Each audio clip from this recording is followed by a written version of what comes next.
Bien, nos encontramos previo a estas festividades navideñas y muchas personas ya están pensando en viajar. Y es por eso que ahora vamos a hablar de los tips para las personas que piensan salir o entrar a nuestras fronteras. Y ya se encuentra con nosotros nuestra invitada de hoy. Ella es Sonia de Albergue de la Asesoría Migratoria SOS Inmigración. Muy buenos días, Sonia. Buenos días, gracias por la invitación. Pues es un gusto estar acá con ustedes para compartir algunos de los tips que tenemos que tener en cuenta a la hora de viajar, ¿verdad? En estas fechas en que todos estamos deseosos de visitar a nuestros familiares en el extranjero y muchas veces la emoción nos gana y descuidamos algunos detalles que son muy importantes a la hora de emprender nuestro viaje. En primer lugar, quisiera recomendarles que se ocupen en revisar sus documentos de viaje. Muchas veces sucede que hasta que estamos en el aeropuerto nos damos cuenta que el pasaporte, por ejemplo, está próximo a vencerse. Recuerden que para hacer un viaje es recomendable que su pasaporte tenga por lo menos 6 meses de uso disponible, es decir, que no se vaya a vencer en los próximos 6 meses. Otro detalle importante es con los menores de edad, que muchas veces tenemos ahí algunas decepciones, los niños se ponen tristes y nosotros nos enojamos porque podemos perder un vuelo y eso significa pues pagos extras que tenemos que hacer para reprogramarlo.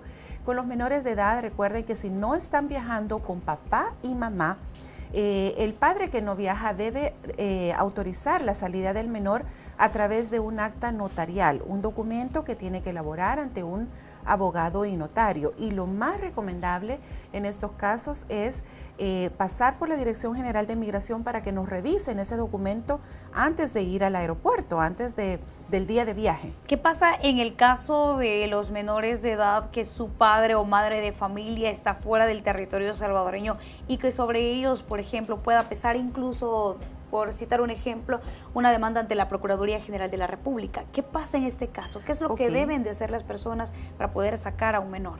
Bueno, en el caso del menorcito, pues no hay ningún problema. Si el padre tiene un problema con la Procuraduría General de la República, es el padre el que podría tener una restricción migratoria. Si el padre no se encuentra en el país, debe acudir al consulado salvadoreño que le quede más cerca a su lugar de residencia o siempre con un abogado y notario salvadoreño que reside en el extranjero para que le pueda elaborar esa acta notarial, ese permiso o salida, permiso para salir de viaje. Hay un punto también que es bastante importante y es que de pronto los salvadoreños lo que están esperando es ir a Centroamérica, Guatemala, Honduras, Costa Rica y generalmente nos vemos en el problema en las fronteras. Es necesario, ¿qué documentación llevar? Okay. Sí, es un punto muy importante porque aprovechamos para hacer turismo regional, ¿verdad? Y recuerden que los menores de edad siempre necesitan tener un pasaporte, así sea a Guatemala, una ciudad fronteriza a la que van a visitar. Los menorcitos de 18 años necesitan viajar con un pasaporte y de la misma manera, si uno de los padres no les acompaña o ninguno de los padres, deben ellos autorizar a la persona con la que van a viajar a través de un acta notarial. Ahora, si vamos a viajar hacia los Estados Unidos y lo que estamos buscando es una visa de turismo, ¿con cuánto tiempo de anticipación se tiene que hacer este proceso? Digamos, si no es durante el mes de diciembre en el que quiero viajar, sino tal vez en los primeros 3 meses, por decirlo, enero, febrero, marzo. Ok, sí, definitivamente a estas alturas pues ya no hay citas disponibles en la embajada para el mes de diciembre. Ya las citas para visas de turista están siendo programadas para mediados de enero. Entonces lo recomendable es hacer sus trámites, si es por primera vez, con unos 3 meses de anticipación. Si queremos viajar para febrero, para marzo, pues ya es momento de hacer sus trámites. Bien, es un punto bastante importante. Ahora, ¿qué documentación es la que nos están solicitando en la embajada, tomando en cuenta si es primera vez la persona a la que va a solicitarla? Para solicitantes de primera vez, lo primero es que tengan un pasaporte vigente, ¿verdad? Un pasaporte que no se vaya a vencer en los siguientes 6 meses. Luego es necesario pagar en el banco la tarifa de visa, que han habido incrementos en algunas tarifas, pero la visa de turista no tiene incremento. Entonces seguimos pagando los mismos $160. Después de haber pagado en el banco, es necesario programar la cita para ser entrevistados en la embajada. La embajada solamente atiende por medio de citas y luego pues hay que llenar el formulario electrónico de S-160, que es la solicitud de visa, y para el día que nos toca presentarnos a esa entrevista con el oficial consular, la persona debe ir acompañada de todos esos documentos que comprueben qué es lo que tiene y qué es lo que hace en su país. Recordemos que para poder calificar a una visa, un oficial lo que busca es nuestro arraigo. El oficial busca esos lazos que nosotros tenemos en El Salvador, que nos van a traer de regreso después de una corta visita a los Estados Unidos. ¿Qué es lo que yo le puedo presentar? Si tengo un empleo, constancia de trabajo, mis cuentas bancarias para demostrar cuál es mi capacidad económica. En cuanto a lo familiar, si estamos casados, si tenemos hijos, hay que llevar documentación que lo demuestre. Si tenemos propiedades, pues las escrituras, si son vehículos, tarjetas de circulación de vehículos, todo con lo que yo le pueda ofrecer al oficial la tranquilidad y la seguridad de que tengo por qué regresar a mi país. Si quiero viajar, por ejemplo, a inicios del año 2017 y de pronto mi visa ya se venció, ¿qué es lo que debo de hacer? Las personas que han tenido ya una visa múltiple, es decir, una visa de 10 años, son elegibles para el proceso de renovación, en el cual no es necesario enfrentarse a un oficial para una entrevista, sino que solamente vamos a presentarnos a la embajada para dar las huellas digitales y dejar nuestro pasaporte con nuestra solicitud. Estas citas por lo general son programadas para corto tiempo, ¿verdad? No es necesario esperar mucho, pero siempre es necesario tomar las precauciones del caso y hacer los trámites con tiempo, ¿verdad? Por lo menos en estos casos lo recomendable sería por lo menos un mes antes de la fecha en que pensamos viajar. ¿Cuánto es, digamos, o cuáles son los requisitos que deberíamos de cumplir nosotros como ciudadanos para poder optar a una visa turista o una visa familiar, por ejemplo? Porque a veces y de pronto nuestros planes para este año 2017 no solamente son viajar de manera individual, sino llevarnos con nosotros a nuestros hijos, a nuestra esposa. Pues es el mismo procedimiento, ¿verdad? Cada uno debe tener su pasaporte, cada uno debe pagar su derecho de visa de $160. Por cada uno es necesario programar una entrevista, programar una cita en la embajada. Lo que sí se puede hacer en estos casos es programarla para el mismo día y a la misma hora. Y de hecho pasan juntos el grupo familiar a su entrevista consular, ¿verdad? Cuando es una visa familiar, no es que existe una visa que cubra al grupo completo de la familia. Siempre las visas son individuales, pero obviamente si hay, por ejemplo, menores de edad, estos menores van a calificar a través de sus padres. Serán los padres los que tendrán que presentar el respaldo económico, las garantías de su regreso a El Salvador, de su estabilidad laboral, ¿verdad? Y como dije antes, se pueden presentar todos juntos a la entrevista y puede ser el papá o mamá quien desarrolle principalmente la entrevista consular. Ok, dentro de este periodo vacacional, de pronto muchas personas lo que están pensando es, digamos, viajar una semana, 2 semanas, incluso quedarse hasta un mes en los Estados Unidos. ¿Hay un periodo estipulado en el cual ellos deban de quedarse, depende la visa? Muy buena pregunta. Cuando entramos a los Estados Unidos, generalmente el oficial nos sella el pasaporte con un periodo de 6 meses. Dice que nos podemos quedar hasta 6 meses a partir de la fecha que entramos. Pero ojo, hay que tener mucho cuidado porque no significa que tranquilamente nos vamos a quedar todo ese tiempo. Si yo me quedo en Estados Unidos 4, 5 o 6 meses, significa que no tengo ocupaciones, no tengo responsabilidades en mi país. Entonces queda un poquito en duda mi arraigo, ¿verdad? Porque si yo dije cuando fui a solicitar la visa que yo tenía un empleo o que tenía un negocio, que tengo familia que cuido o que está a mi cargo en El Salvador y me quedé 5 meses, entonces, ¿qué pasó con esas responsabilidades? ¿O es que mentí en mi solicitud o es que ya no las tengo? Aparte de eso, los oficiales y las autoridades asumen que una estadía larga es porque yo realicé alguna actividad laboral en Estados Unidos. Lo primero que piensan es si se quedó más de 3 meses, estuvo trabajando, ¿verdad? Entonces hay que tener mucho cuidado. Las personas que ya gozan del privilegio de tener una visa de turista tienen que cuidar esa visa. Sus estadías en los Estados Unidos deben de ser lo más cortas posibles. Recuerden que la calidad de turista en la que estamos viajando implica que vamos a ir de paseo, vamos a ir a visitar a algún familiar, pero tiene que ser por temporadas cortas.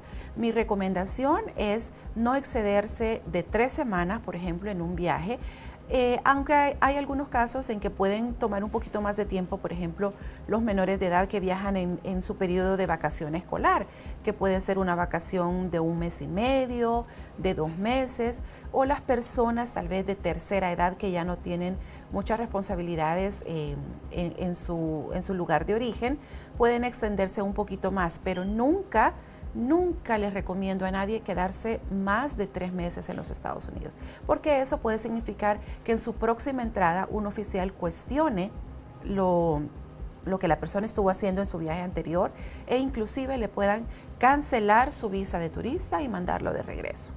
En cuanto a la visa de turista, ¿qué es lo importante que debemos de tomar en cuenta al momento de solicitarla?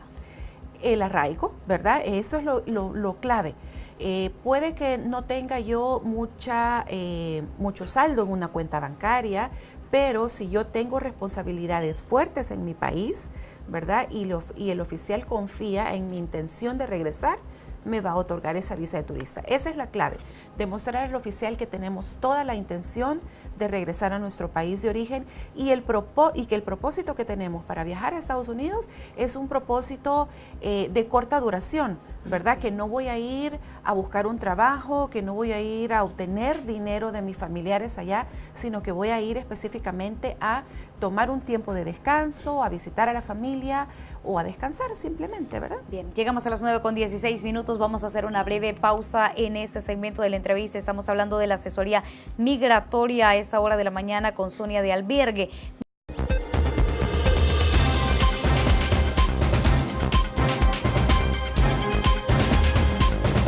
Usted continúa en Central de Noticias al Amanecer. Continuamos con nuestro segmento de la entrevista y estamos hablando de algunos consejos de viaje para esta temporada navideña.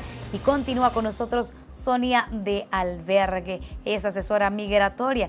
Y ahora vamos a tocar un punto que es bastante importante, sobre todo si ya tenemos nuestro vuelo programado, si ya tenemos a qué país vamos de destino, pero no sabemos qué es lo que debemos de llevar a nuestra maleta o cuánto deben de medir incluso algunas de ellas. Así es, son consideraciones muy importantes y vale la pena que nos tomemos el tiempo y consultar con la línea aérea con la que vamos a viajar sobre el equipaje permitido. La mayoría de aerolíneas actualmente solo nos permiten una maleta grande que va en el compartimiento de caja y una maleta de mano. Tienen que saber todas las personas que en esta temporada en que hay mucha gente viajando, las aerolíneas están mucho más estrictas y sí respetan, bueno, nosotros tenemos que respetar la cantidad de libras que nos permiten. Por lo general son 50 libras en la maleta grande de carga y 23 libras en la maleta de mano. Y las están pesando y si se pasan de ese peso, tenemos que sacar artículos, ¿verdad? De lo contrario, tenemos que pagar el sobrepeso y muchas veces son cantidades que pues nos asustan, ¿verdad? Porque no estamos dispuestos a pagar demasiado dinero por 1 o 2 libras o por 5 libras extras que estemos llevando. Otro importante tip que les puedo dar es en cuanto a los artículos que son permitidos en su equipaje de mano. Muchas veces queremos llevar, por ejemplo, comida, que para nosotros son artículos delicados y que con mucho cariño los llevamos a nuestros familiares fuera, pero por ejemplo los líquidos no están permitidos en su equipaje de mano. Los únicos líquidos que podemos llevar deben de ser en cantidades de 3 onzas como máximo y estos deben ir en botecitos plásticos y estos a su vez dentro de una bolsa plástica transparente, preferiblemente de esas que son resellables, ¿verdad? Que tienen un zippercito plástico Y a la hora de pasar por el control de seguridad, donde tenemos que poner la maleta, donde generalmente tenemos que quitarnos los zapatos, hay que quitarse el cincho y cualquier artículo de metal, también las chaquetas, abrigos, suéteres, todo hay que quitárselo.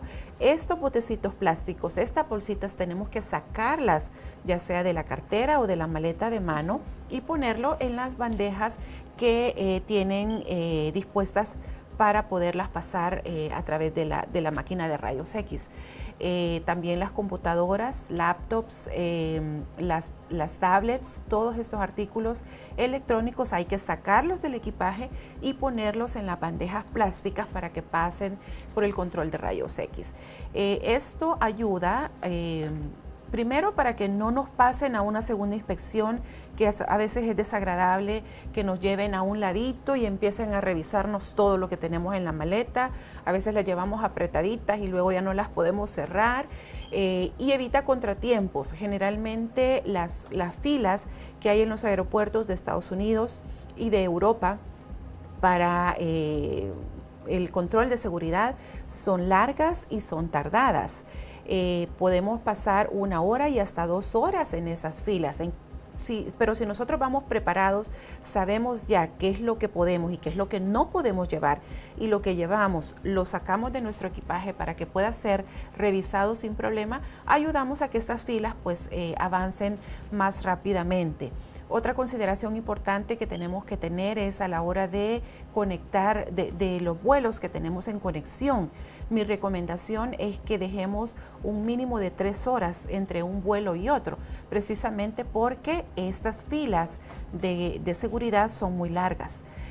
Cuando entramos a los Estados Unidos, por ejemplo, en el primer puerto de entrada siempre tenemos que pasar por el control migratorio, y eso quiere decir que un oficial de migración nos va a entrevistar, nos va a preguntar a qué vamos a los Estados Unidos, cuánto tiempo vamos a permanecer, y nos pregunta también qué es lo que llevamos en nuestro equipaje, si llevamos comida, si nosotros mismos empacamos nuestras maletas, ¿verdad? Hay que tener mucho cuidado en el sentido de no llevar artículos que nosotros no sepamos qué contienen. Llevando encargos, por ejemplo, porque no sabemos qué pueden haber puesto y eso nos pueden ocasionar problemas. En cuanto a los materiales de aseo personal, ¿qué es lo más indicado llevar? Porque en muchas ocasiones nosotros lo que hacemos es preparar nuestro kit de limpieza, sea shampoo, jabón. ¿Qué es lo permitido o qué no está permitido? Todo está permitido excepto los aerosoles y los líquidos inflamables. Podemos llevar shampoo, podemos llevar jabón, podemos llevar crema para manos o crema de cuerpo, el acondicionador, algún artículo de estilizar, por ejemplo, para el cabello, siempre y cuando no sea en aerosol, pero el detalle es que tienen que ser en cantidades de menos de 3 onzas. Si llevamos, por ejemplo, un botecito grande, aunque solo tenga un poquito de producto, nos lo van a tirar a la basura, ¿verdad? Entonces se puede llevar cualquier cosa siempre y cuando no exceda de 3 onzas. Es decir, perfumes, olvidado. Perfumes se puede, pero pequeñitos.